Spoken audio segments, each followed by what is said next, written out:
교독으로 하겠습니다. 출애굽기 40장 34절에서 38절입니다. 출애굽기를 지금 우리가 계속 나누는데 이 출애굽기 이 부분이 가장 마지막 단락입니다. 구름이 해막에 덮이고 여호와의 영광이 성막에 충만하며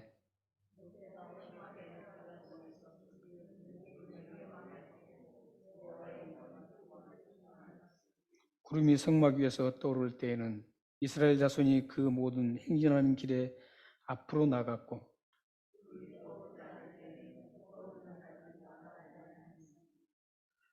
낮에는 같이 읽겠습니다.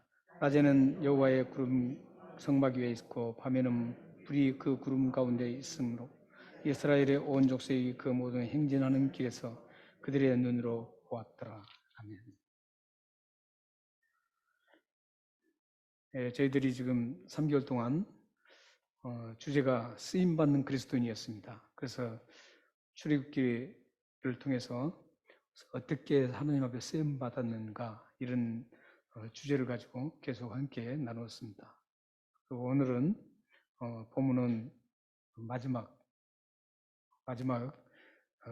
40장 34절에서 38절을 마지막으로 해서 이 서두텀이 이제 마지막으로 끝납니다.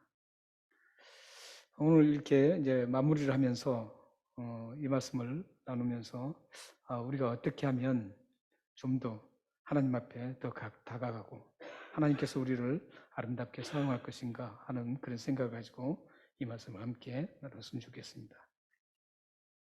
요즘은 참 세상이 굉장히 편해진 것 같습니다. 제가 제일 처음에 호주에 왔을 때만 해도 어디를 찾아가려고 하면 당시에는 이 두꺼운 호주 시드니 맵이 있었습니다.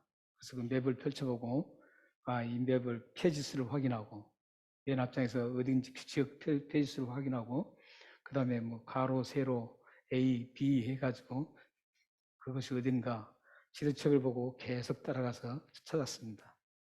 그런데 그걸 가지고 찾아도 이게 잘 찾기 어려웠습니다.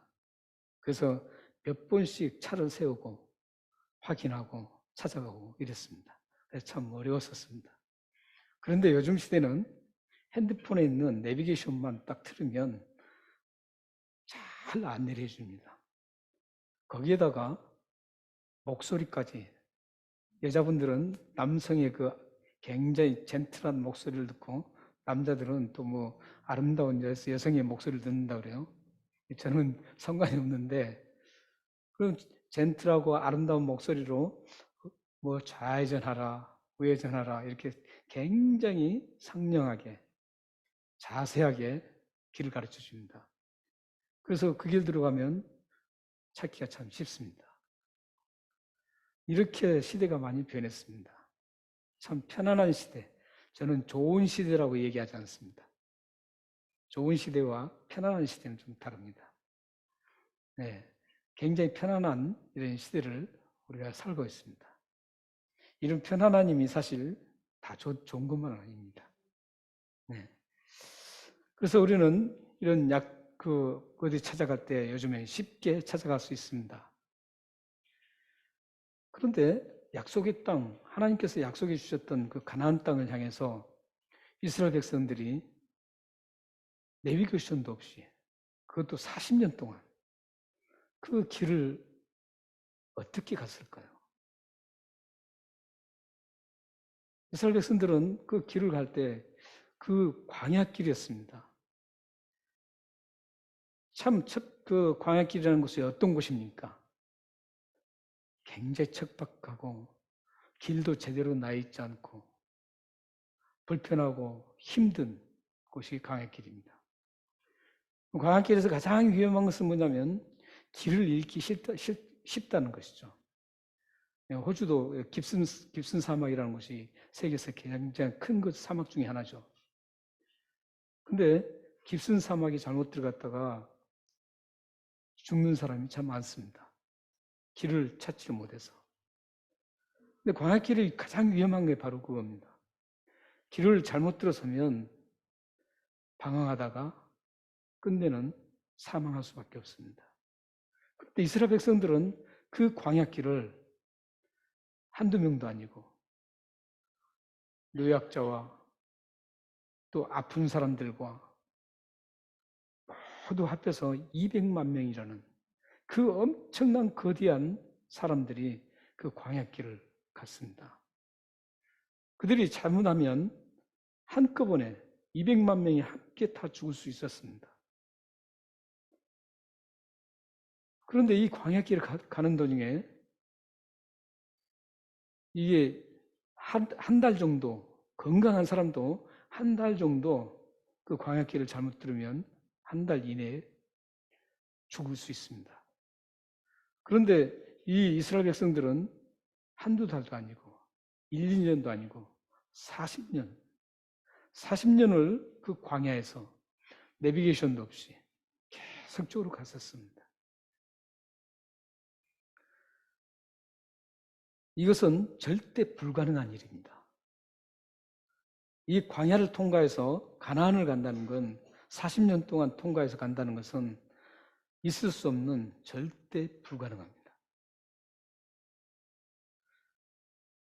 그런데 200만 명이나 되는 이스라엘 사람들이 절대 불가능한 이 광야를 어떻게 통과할 수 있었을까요? 그 답이 오늘 말씀에 나옵니다. 이스라엘 백성들은 시내산을 11개월 20일 동안 머물렀었습니다. 애굽에서 탈출해서 이제 시내산에 머물러서 11개월, 그러니까 1년이 못 됐죠. 1년이 조금 부족합니다. 1년 정도의 기간을 시내산에서 머물렀습니다. 그곳에서 하나님으로부터 계명을 받고 어떻게 해야 될 것인지, 또한 거기서 성막, 해막이라고 하겠죠. 지난주에 나눴죠. 해막과 성막이 오늘도 본문에 동시에 나옵니다. 지난주에 제가 해막과 성막이 어떻게 다른지를 말씀드렸습니다. 근데 이렇게 성막을 짓고 그랬습니다. 성막은 약 6개월 동안 지었습니다. 그리고 성막을 짓고 난 이후에 이제 하나님 앞에 성막을 짓고 감사하는 성막 헌납식이 있었습니다. 헌납식이 약 12일 동안 진행됐습니다. 12일 동안 성막에 헌납식을 드렸습니다.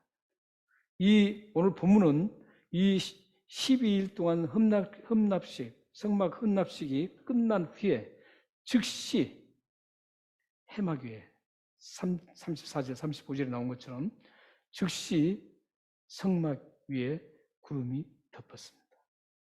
이거 이제 오늘 본문입니다.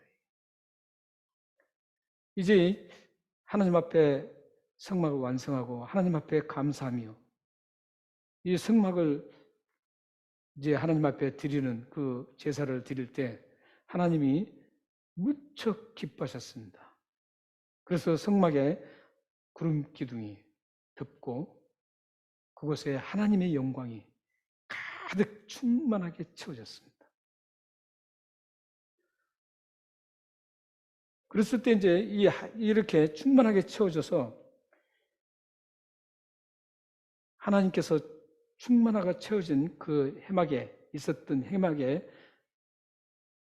덮었던 구름 기둥, 이 구름 기둥이 위험한 그 광야길 40년을 이제 안내하고 이끌어갑니다.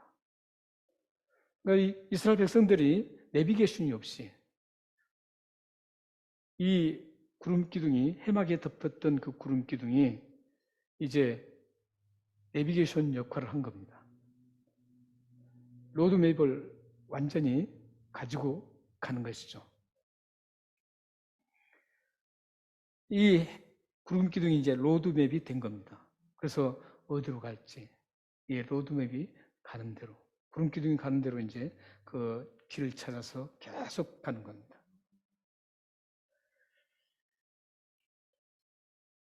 만약에 이 로드맵이 없다면, 구름 기둥 로드맵이 없었다면 이스라엘은 사막에서 모두가 방황하다가, 길을 잃고 방황하다가 죽을 수밖에 없었습니다. 이스라엘 백성들에게는 이 로드맵인 구름 기둥을 의지할 수밖에 없는 그런 상황이었습니다. 그래서 36절, 37절에 보시면 이스라엘 백성들은 해막을 덮고 있는 그 구름 기둥이 떠오르면 행진을 시작했고 행진에서 나갔습니다.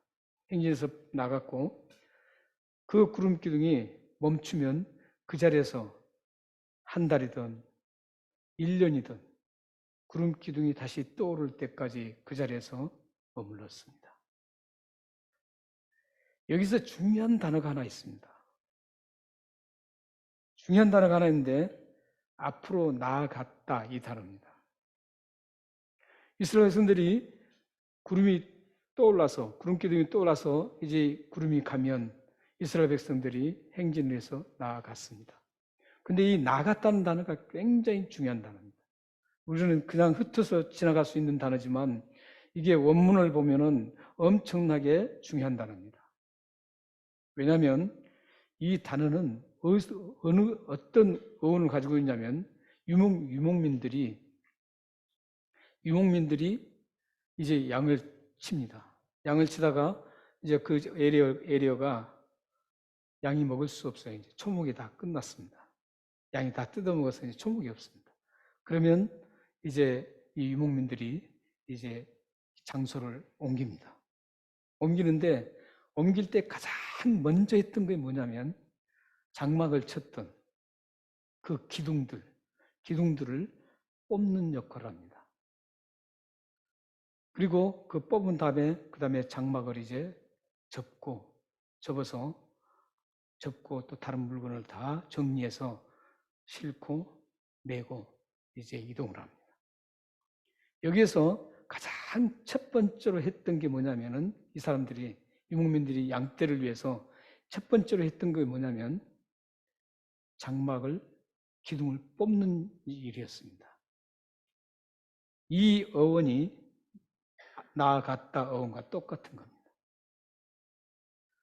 왜 이게 중요하냐면 이 양떼를 치던 유목민들이 양떼를 위해서 더 이상 초목이 없어서 먹을 게 없을 때 그 양떼를 위해서 이제 다른 데로 이동해서 푸른 초장으로 이동했던 것처럼 하나님께서 구름이 떠오른다는 것은 구름이 떠올라서 나간다는 것은 하나님께서 구름이 떠서 나가고 또 머물고 하는 것이 그냥 하나님께서 아무 의미 없이 그냥 하나님의 의지대로 하나님 독단적으로 그냥 가자 또한 머물자 이런 게 아니었다는 거예요.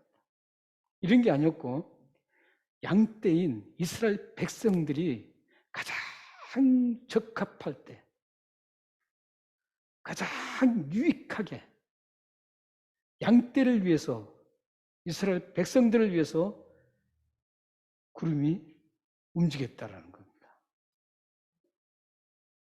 구름이 이스라엘 백성들을 위해서 더 이상 그곳이 이스라엘 백성들에게 적합하지 않을 때 그 구름이 이제 떠올라서 다른 곳으로 가는 겁니다. 다른 데로 가서 이제 머무는 곳이 그것이 바로 양떼를 위한 푸른 초장인 겁니다. 여러분들이 크리스천들이 가장 좋아하는 구절이 제가 오늘 예배 첫 묵상 말씀을 시편 23편을 제가 했었죠. 읽었었는데 크리스천들이 가장 좋아하는 말씀 중에 하나가 시편 23편입니다. 여호와는 나의 목자시니 내게 부족함이 한번 읽겠습니다. 자, 시작. 여호와는 나의 목자시니 내게 부족함이 없으리로다. 그가 나를 푸른 풀밭에 누우시며 쉴만한 물가로 인도하시는도다. 내 영혼을 소생시키고 자기 이름을 위하여 의의 길로 인도하시는도다. 내가 사망의 음침한 골짜기로 다닐지라도 해를 두려워하지 않을 것은 주께서 나와 함께 하심이라. 주의 지팡이와 막대기가 나를 안위하시나이다. 주께서 내 원수의 목전에서 내게 상을 주시고 기름을 내 머리에 부으셨으니 내 잔이 넘치나이다. 내 평생의 선하심과 인자심이 반드시 나를 따르리니 내가 여호와의 집에 영원히 살리리다.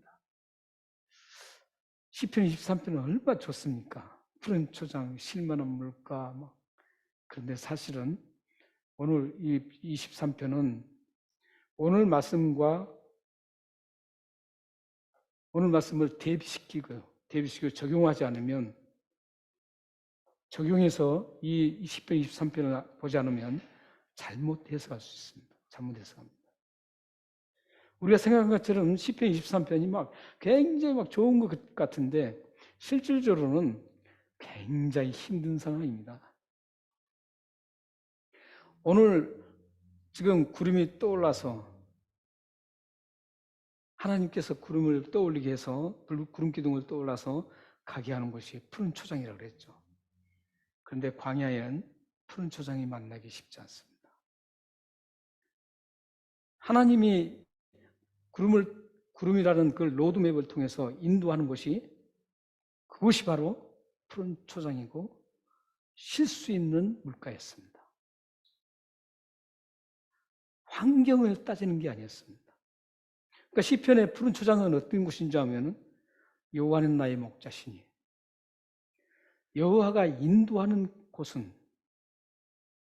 사막이 될지라도,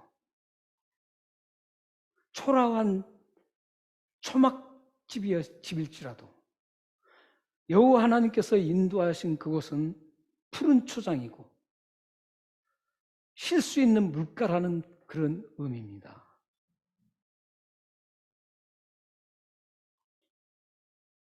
하나님이 인도하신 곳은 어디든지 푸른 초장이고 쉴 만한 물가입니다. 여러분들이 지금 어디에 있는지 모르지만 하나님이 인도하신 그곳은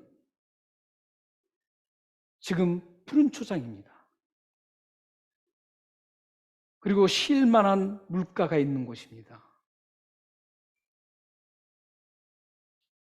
그러므로 우리는 어느 순간에도 불평할 수가 없습니다.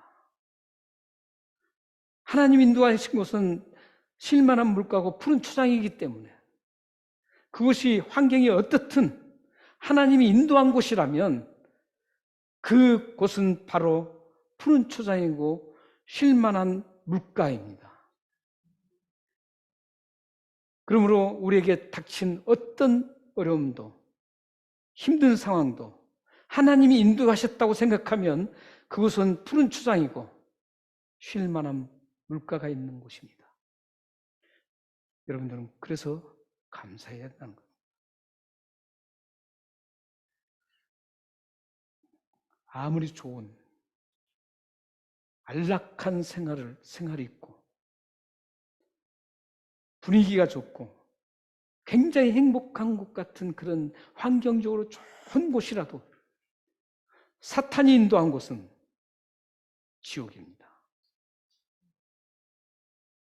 그러나 불편하고 힘들고 좋지 않는 초라한 곳이라도 하나님이 인도한 곳은 푸른 초장입니다. 바로 시편이 바로 그 얘기입니다. 시편 23편이. 하나님께서 인도하신 곳이 사막인데도 불구하고 지금 여호와는 나의 목자시니 내게 부족함이 없습니다. 나를 푸른 초장에 인도하신다. 이것은 사막으로 인도했을지라도 그게 푸른 초장이라는 뜻입니다. 그렇게 됐을 때 어떻게 해야 됩니까? 푸른 초장으로 인도하신 푸른 초장으로 인도하셨을 때 부족함이 없는 겁니다.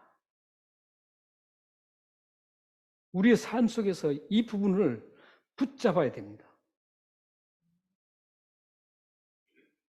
삶에 지칠지라도, 힘들지라도, 어떤 상황 속에서도 그것이 하나님 인도하는 곳이라고 확신을 가지고 하나님께 모든 걸 맡기고 살아가시면 그것이 푸른 초장으로 바뀌어집니다.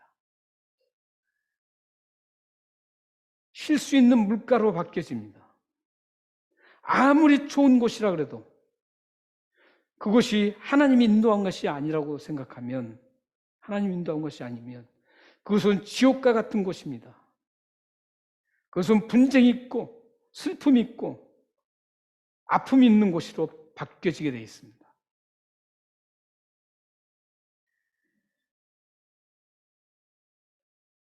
이 쉴만한 물가로 인도하는 목적이 있습니다.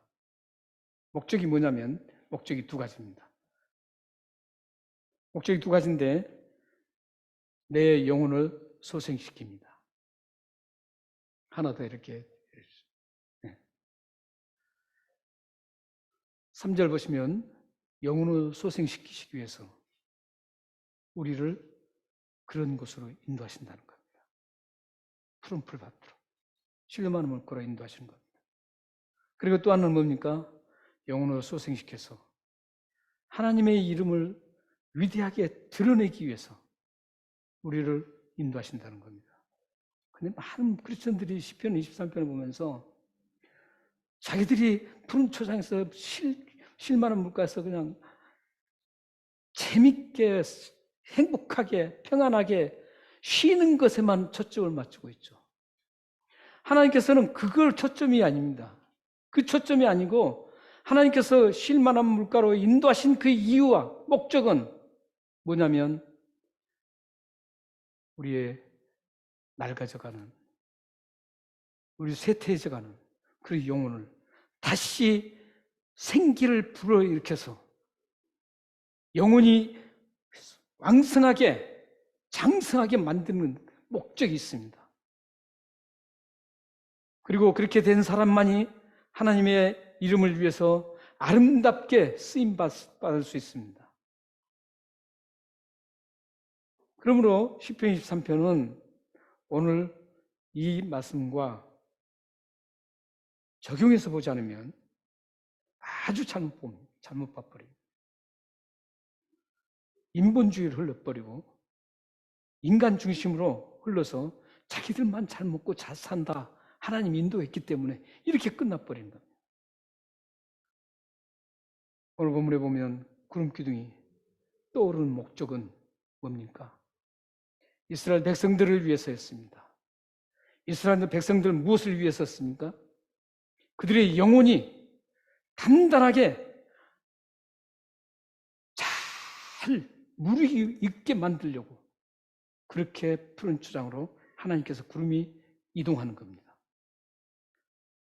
그리고 그 이스라엘을 통해서 하나님의 크신 이름을, 위대하신 이름을 온 열방에 드러내기 위해서였습니다.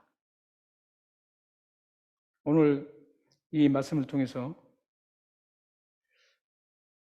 하나님께서 우리들에게도 동일하게 그 조건을 주신 겁니다. 우리가 가는 곳은 예수 믿고 하나님 백성들은 하나님께서 인도하십니다. 우리가 발걸음 한 걸음 한 걸음 걷는 건 다 하나님의 인도하심입니다. 그러므로 그 주어진 형편이 어떻든 그것은 하나님이 인도하신 것입니다. 그리고 그 조건이 지금 어떤 형편에 있든지 그건 하나님의 인도하심입니다. 그러므로 그곳에서 내가 어떻게 하느냐, 내 영혼을 더 단단하게 소생시키느냐 안 시키느냐, 이게 관건입니다. 먹고 잘 입고 평안하라, 이게 관건이 아닙니다.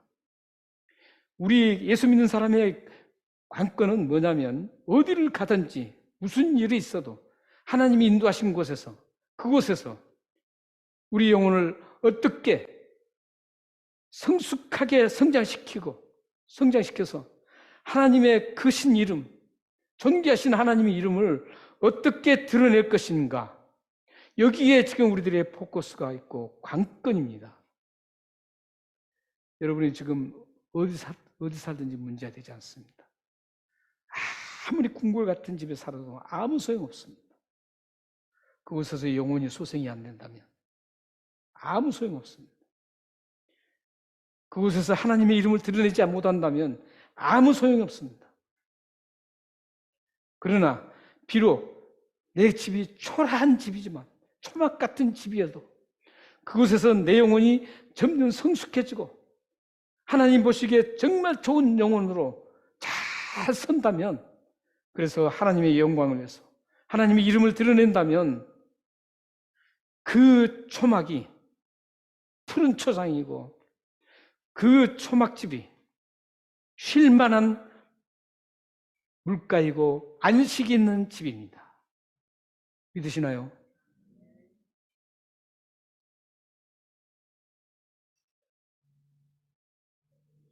그런데 하나님께서 백성은 하나님께서 지시하시면 하나님 백성은 불편해도 힘들어도 시간이 오래 지체되어도 하나님만 바라보며 잠잠하게 내 영혼을 소생시키게 전념하고 하나님 이름을 어떻게 드러낼 것인가 잠잠히 기다리게 됩니다.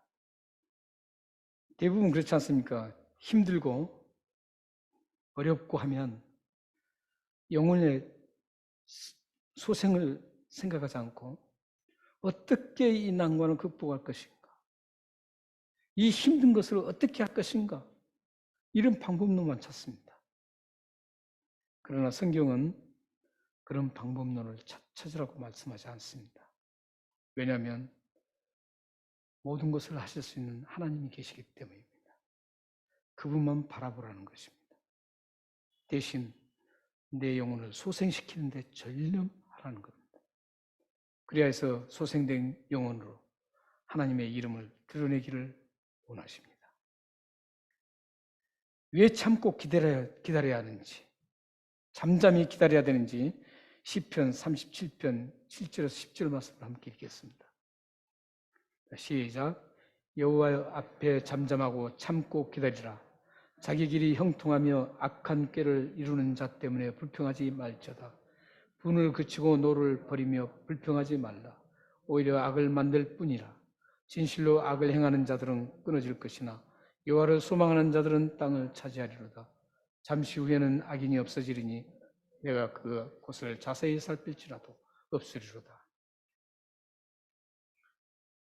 저 말씀 보시면 잠잠하고 참고 기다리라고 그래요. 그 기다리는 이유가 뭐냐면 참고 기다리되 불평하지 말라 그러죠. 만약에 불평하고 노를 바라면 그게 어떻게 된다니까? 악을 만들 뿐이라는 거예요. 그러니까 우리들이 어렵고 힘들 때 악을 만드는가? 하나님이 원하시는 그 일을 이루는가? 이 두 가지 기점에 있습니다. 분노하고 불평하면 악을 만들 뿐이라고 성경은 분명히 말씀하고 있습니다. 왜냐하면 진실로 악을 행하는 자들은 끊어질 것이기 때문입니다. 그러나 소망을 가진 그 사람들은 땅을 차지한다는 겁니다. 잠시 후에, 이 잠시란 말도 참 중요하죠. 잠시 후입니다. 많이 가지 않습니다. 잠시 후에는 악인이 없어집니다.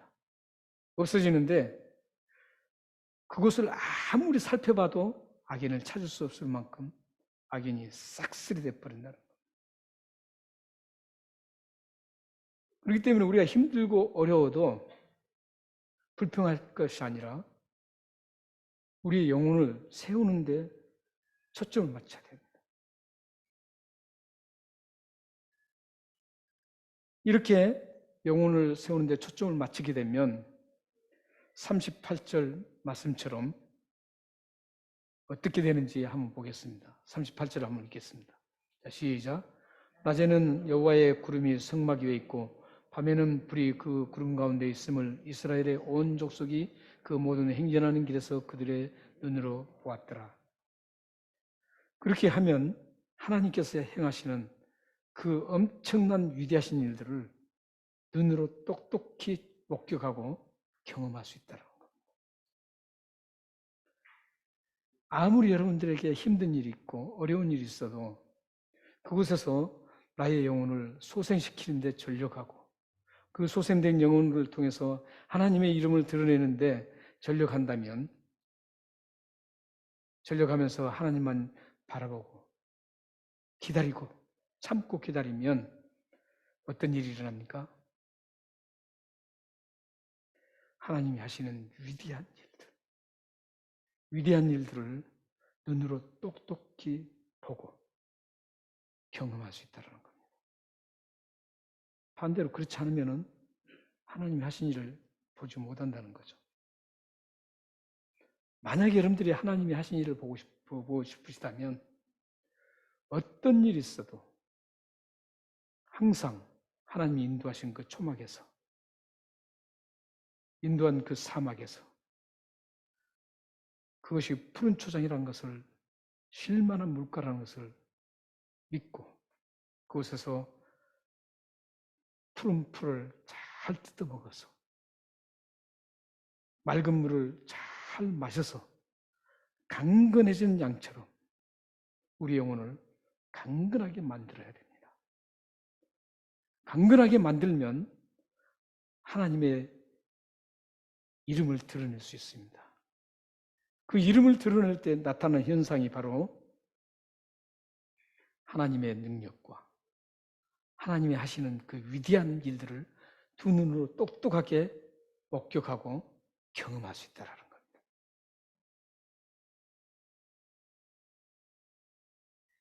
사랑하는 여러분 모두가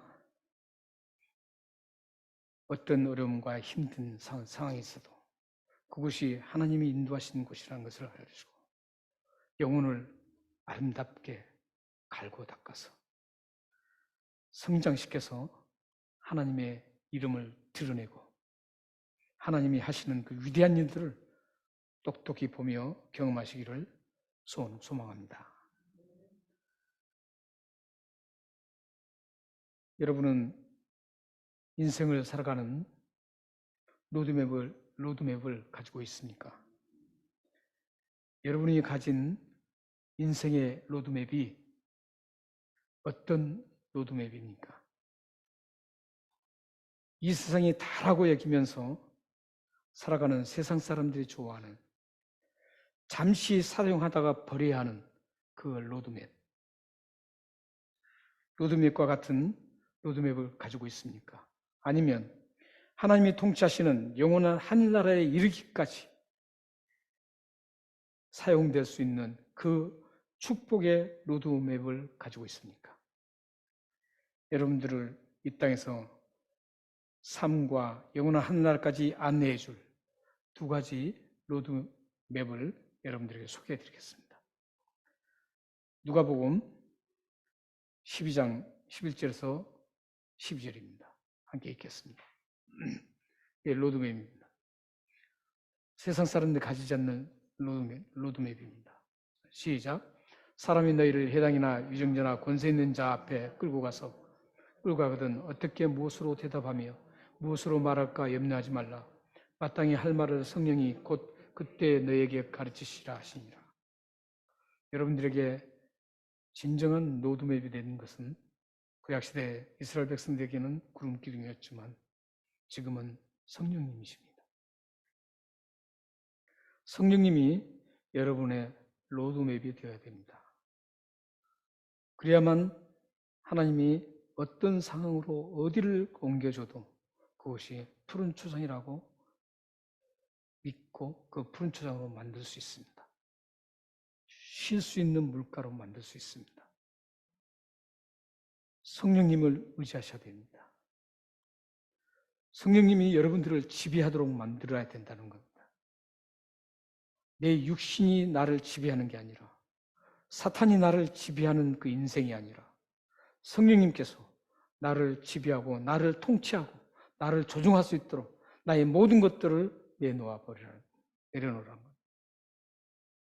그러면 여러분들에게 하나님께서 이 세상 살아가는 날 동안 어디 있어도 무슨 일을 만나든 누구를 만나든지 그것이 푸른 초장이 될 수 있고 쉴 만한 물가가 될 수 있습니다.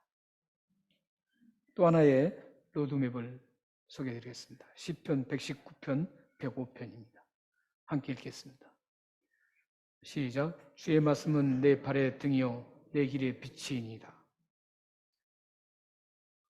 저 말씀 바로 로드맵이라는 걸 알 수 있겠죠. 네. 발의 등이라는 겁니다. 발의 등이 뭡니까? 발은 길을 따라서 걷게 되어 있습니다. 등이 비춰줄 때 그 등불이 비춰줘야만 바른 길을 갈 수 있는 것처럼 하나님 말씀이 여러분들의 인생의 로드맵으로 잡아야 됩니다. 다른 것 가지고 로드맵을 잡으면 안 됩니다. 어떤 돈을 많이 벌겠다라는 그 계획도 좋지만 그것은 바른 인생의 로드맵이 아닙니다. 바른 인생 로드맵은 하나님 말씀대로 살아가는 겁니다. 하나님 말씀대로 살아가면 그것이 바르게 갈 수 있습니다. 하나님 말씀 외에는 하늘로 인도하는 말씀이 하나도 없습니다. 하늘까지 가는 길을. 이 세상에 아무것도 없습니다. 유일하게 이 하나님 말씀만이 우리를 어떻게 구원받고 죄를 용서받고 구원받아서 영원한 하늘나라까지 갈 수 있는가를 길을 제시해주고 로드맵이 되는 유일한 것이 이 말씀입니다. 그렇기 때문에 말씀을 얼마만큼 알고 어떻게 제대로 알고 좀 어떻게 깊이 아는가에 따라서 이 세상을 제대로 갈 수가 있습니다.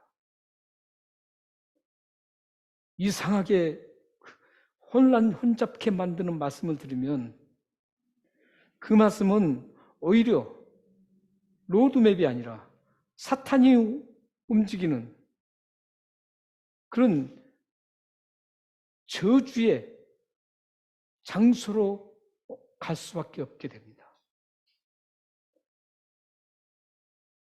사랑하는 여러분들이 오늘 이 두 가지 로드맵은 두 개가 딱 매치가 됩니다. 왜 그렇습니까? 성령님은 이 말씀을 통해서 우리에게 지금은 지시해 줍니다. 막 기도를 하다가 들었다. 이런 것들은 다 믿으면 안 됩니다.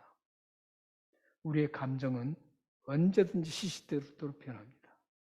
우리의 이성과 우리 지식은 언제든지 변하고 변질됩니다. 그렇기 때문에 믿을 수 없습니다.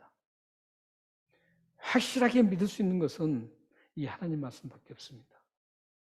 그런데 성령님은 이 하나님 말씀 가지고 우리에게 지시하고 어떻게 갈 것을 다 지시하고 있다는 겁니다. 그 말씀을 부지런히 읽으셔야 돼요. 말씀을 부지런히 읽어야 그 말씀 속에서 내가 이렇게 했기 때문에 잠자고 있구나. 이렇게 이제 교정해서 가야 되겠구나. 이렇게 마음이 들고 우리 마음을 고칠 수가 있습니다. 영혼을 소생시킬 수가 있습니다. 사랑하는 성도 여러분이 이 두 가지 로드맵을 여러분의 인생의 로드맵으로 잘 삼으시고 이 길을 끝까지 가셔서 날마다 푸른 초정과 쉴만한 물가를 경험하는 하나님의 위대한 그 손길을 경험하는 축복의 삶 되기를 주님으로 축원합니다. 기도하겠습니다.